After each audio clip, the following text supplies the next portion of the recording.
ध्यान शुरू कर दिया भगवान ने, इंद्रियों को सारा बाहर कर दो, मतलब विषयों को, आंख की जो विषय है उसको बाहर करो, कान के जो विषय हैं उसको बाहर करो, नाक के जो विषय हैं बाहर करो, मतलब एवरीथिंग। जब आप ध्यान करने बैठो, मेरे पिता सिखाते थे, ऐसा सोच लो सब दुनिया मर गई, स्मशान में बैठे हो, जैसे शिव जी बैठते ना ध्यानी, शिव जी से बड़ा ध्यानी कौन है, और कहाँ बैठते, स्मशान में बैठते। फिर पिताजी बोलते थे ऐसे ही बैठा कर, सारी दुनिया मर गई, अब बस तू है और शिव है, या तू ही शिव में है। अगला 1 घंटा अगर ध्यान करने बैठे हैं, फोन वोन सब बंद, साइड में। अब 1 घंटा कोई ला नहीं सकता, दुनिया इधर की तो रोज है, कितना भी इंपॉर्टेंट वर्क होना, 1 घंटा हिलना नहीं है। अगर 2 घंटा सोचा तो 2 घंटा हिलना नहीं, 3 घंटा सोचा तो 3 घंटा हिलना नहीं, बार बार। क्योंकि कई कई बार ऐसा होगा, आप साधना करने बैठोगे, ध्यान करने बैठोगे ना, फोन आएगा और आपको लगेगा अभी जाके देखो, फोन अटेंड करना इंपॉर्टेंट चीज है। कभी आप अपने मन को बोल, नहीं होगा, देख तो क्या होता है बाद में, मैंने किया इसलिए मैं बोल रही हूँ, कुछ नहीं होता, nothing is important, let me tell you. बड़े से बड़ा प्रॉब्लम भी अपने आप लोग सॉल्व कर लेते हैं, आप कुछ नहीं करोगे ना तो भी सॉल्व कर लेंगे। जब ध्यानी को सारे डिस्ट्रैक्शन से दूर होना पड़ता है, ठीक है। तो भगवान कहते हैं सारी इंद्र विषयों को बाहर करो और दृष्टि को भवों के बीच में, अंतरे, कहते हैं भ्रुवो, एव अंतरे भ्रुवौ प्राण अपानो समो कृत्वा, कि अपनी दृष्टि को यहाँ पर ला करके टिकाओ। यहाँ पर भगवान ने भवों के बीच में आकर के, जहाँ बिंदी लगी ना, यहाँ पर आकर के टिकाओ। इसलिए हमारे यहाँ पहले बिंदी लगा देते थे, यहाँ चंदन लगा देने से क्या होता था, ठंडा हो जाता था। तो ऑटोमेटिकली आप ध्यान करोगे तो अपने को पता है यहीं पर टिकाना है, या कभी कभी पूरा चंदन लगा देते, बस इसी जगह में, इसी क्षेत्र में ठिकाना है, और कहीं दिमाग जाना नहीं चाहिए। तो ध्यान करो और ध्यान को पूरी आंखों को अपने यहाँ पर ला करके टिकाओ। ज्यादा जोर से ऊपर से प्रेशर एकदम अंदर खींचना है, ऐसा कुछ नहीं, हल्का। इसको शांभवी मुद्रा करते हैं, आधा खुली होती है आधी बंद होती है, लेकिन शुरू में नहीं होती है, तो शुरू में बस यहाँ पर ला करके टिकाओ, कोशिश यहीं पर होती है। तो भगवान ने कहा सब जगह से ध्यान हटाओ, यहाँ आकर के टिकाओ। और भगवान कहते हैं प्राणापानो समौ कृत्वा, प्राणापान को समान करना है। तो प्राण क्या होता है, हम जो सांस लेते हैं ये प्राण है, हम जो छोड़ते हैं सांस वो अपान है। बहुत सारा डिटेल है बट मैं एकदम सिंपल सिंपल जाती हूँ। हम प्राण लेते कहाँ से, हम प्राण अन्न से लेते हैं, प्राण शक्ति अन्न से लेते हैं, ऑक्सीजन से लेते हैं, सूर्य से लेते हैं, स्किन से लेते हैं, हर जगह से हम प्राण लेते हैं। तो लेकिन मेन जो चीज है हमारी सांस। हम जीवों को क्या कहते हैं, प्राणी।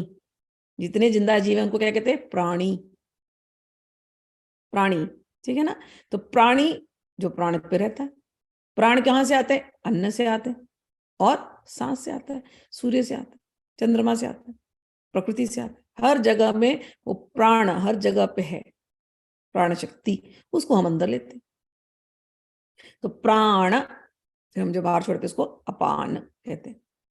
तो ये प्राण हमारे शरीर में जाकर के 5 प्रकार के प्राण बनते हैं हमारे शरीर में, बहुत लोगों ने सुना होगा योग मार्ग वाले। प्राण होता है, अपान होता है, व्यान होता है, समान होता है, उदान होता है। तो यहाँ गले में एक प्राण होता है जिसकी वजह से हम बोल पाते हैं, मॉड्यूलेशन सब अच्छे से होता है हमारा। पूरे शरीर में प्राणवायु चलती है, हमारे नस नस में प्राणवायु चलती है, नस नस को प्राण मिलता है ना। जहां पर प्राण नहीं जाएगा वो जगह बीमार पड़ जाएगा।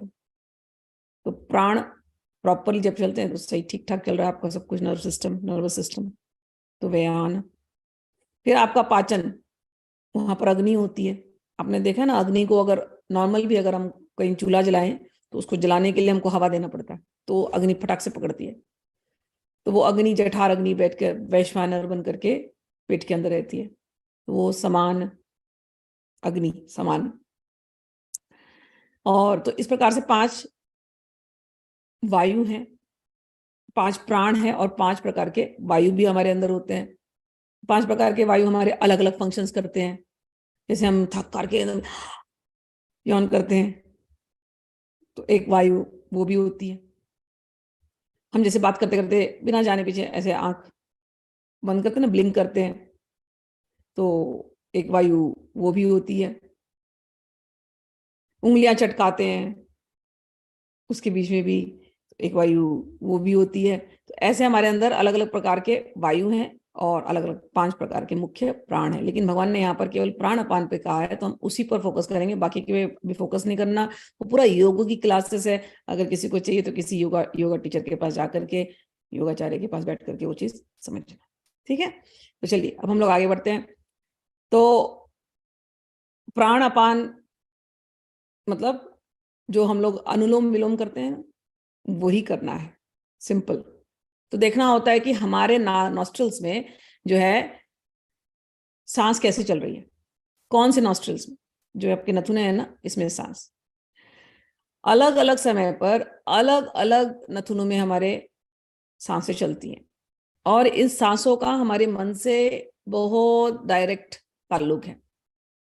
आप बहुत क्रोधित हो जाएंगे, या तो अग्नि आपके अंदर जब प्रज्वलित होती है तो आपकी सांसें ना तेज तेज होने लगती हैं, और जब आप शांत होते हैं ना तो सांसों के बीच में ड्यूरेशन कम होगा, और हर नॉस्ट्रिल में, हर नथुने में अलग अलग होगा।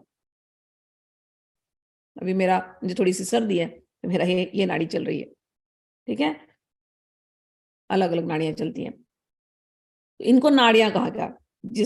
तो लेफ्ट हैंड साइड से ईड़ा चलती है, राइट हैंड साइड से पिंगला चलती है, और इनके बीच में होती है सुषुम्ना नाड़ी, अंदर नाड़ी होती है, नाड़ी अंदर। तो सांस अभी तो जोर जोर से लेते हो, फिर बाद में ये जो नाड़ियां होती हैं बड़ी सटल होती हैं, सटल एकदम सूक्ष्म होती हैं, ठीक है। तो हम लोग क्या, जब साधना के मार्ग में चलते हैं तो पूरा गोल ये की होता है कि आप सुषुम्ना में रहो। जब सुषुम्ना में आप रहोगे, सुषुम्ना बीच की नाड़ी है, ये ईड़ा हो गई, पिंगला हो गई, सुषुम्ना बीच की नाड़ी है, पूरा ध्यान में जब सुषुम्ना में आप रहोगे तो आपका ध्यान सबसे बेस्ट लगेगा, सबसे बेस्ट। ईड़ा पिंगला में कहीं रहोगे तो रजोगुण तमोगुण की अधिकता होगी, कामनाएं क्रोध बढ़ता रहेगा। जब आप संसार में रहते हो, ज्यादातर काम में लगे रहते हो, मैंने कहा रजोगुण तमोगुण बढ़ेगा, तो उस समय पे ये आपके जो है सांसें अलग अलग चलती हैं। सांसों का लेंथ है 4 हाथ का लेंथ, मतलब 4 उंगली का लेंथ, फिर 8 उंगली का लेंथ, फिर ऐसे 12 उंगली का लेंथ, फिर नाभि तक चला जाएगा 16 उंगली का लेंथ, ऐसे भी सांस की लेंथ होती है। ये पूरा, इस विज्ञान को हमारे यहाँ स्वर विज्ञान कहा गया, ठीक। तो ये जो ध्यानी व्यक्ति होते हैं, ध्यानी व्यक्ति केवल सांस पर ध्यान देता है, उसका कोई मंत्र मंत्र कुछ नहीं है, केवल सांस पर ध्यान देता है। सांस, बाहरी सांस से लेकर के सटल सटल सटल सटल सूक्ष्म सूक्ष्म सूक्ष्म सूक्ष्म होते होते अपने नाड़ी तक पहुंच जाता है। तो देखना पड़ता है कि कौन से नथुने का कौन से नथुने की का जो सांस है वो तेजी से चल रहा है, या कम चल रहा है, या इक्वल चल रहा है, तो उसको बैलेंस करते। तो बैलेंस करने का एक ही तरीका है, अगर यहां से अगर खुला है तो पहले इसको बंद करो, और यहां से खोल दो, फिर यहां से लो, और गिनना है इक्वल टाइम्स। ओके, तो जैसे मैंने 10 का काउंट लिया समझो, फिर वैसे 10 का काउंट नीचे लेना है, फिर रोको थोड़ा देर,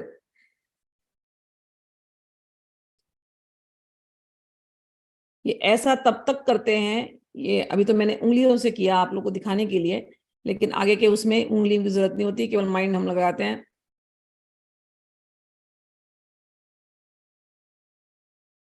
और हम तब तक करते हैं जब तक दोनों में इक्वल सांसें नहीं आनी शुरू हो गई। जब इक्वल सांसें दोनों में शुरू हो जाती हैं तो सुषुम्ना में अब आपका ध्यान लगेगा। जब इक्वल सांसें होंगी तो सतोगुण में मन जाने लगेगा, मन शांत रहेगा। समझ में आया? तो इस प्रकार से हम देखते हैं।